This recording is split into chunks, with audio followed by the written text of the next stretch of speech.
నేను చేస్తున్న పనికి నాకు సాటిస్ఫాక్షన్ ఉంది. నేను బతికే అంత నాకు జీతం వస్తుంది.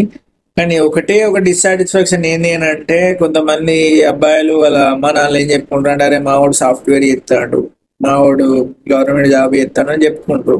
కానీ నాకు చెప్పుకోవడానికి ఏంటంటే, పలానా ఎన్టీపీసీలో వచ్చి పని చేస్తాడు అని చెప్పుకునేదానికి ఏంటంటే, మా వాళ్ళు కొంచెం నామోషిగా ఫీల్ అవుతారు.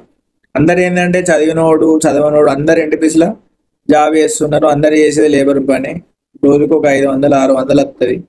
అది చెప్పుకునే దానికి ఏంటంటే, బయట వాడికి చెప్పినా కూడా అరే మీ వాడు మంచిగా చదివేటోడు కదా, ఇంకా కూలి పనికి ఎందుకు పోతాడు అని మా వాళ్ళకు చెప్పడం వల్ల ఏంటంటే, మా వాళ్ళు కూడా బయట మీ వాడు ఏమైనా పని చేస్తాడా అంటే ఈ ఎన్టీపీసీలో పని చేస్తాడు అని చెప్పుకోలేకపోతాను. దురదృష్టం ఎట్లా అంటే, ఒక స్టేజ్లో నేను కూడా మంచిగా అది ఏదో గవర్నమెంట్ జాబ్ కొడదాం అనుకునే స్టేజ్ నుండి కూలి పని చేసుకునే స్టేజ్కి పడిపోయాను. అది ఎట్లా అంటే పరిస్థితుల ప్రభావం వల్ల అట్లా అయిపోయింది. కానీ ఏంటంటే, మనం ఎట్లా బతికినా కూడా అవతల వాళ్ళు ఏంటి అంటే, వాళ్ళకి ఏదైనా ఒక పాయింట్ దొరికితే ఎట్లా కించపరచాలి అనే విధంగానే ఉంటుంది. కాబట్టి వాళ్ళు ఎన్నో కొన్ని అనుకుంటూ ఉంటారు.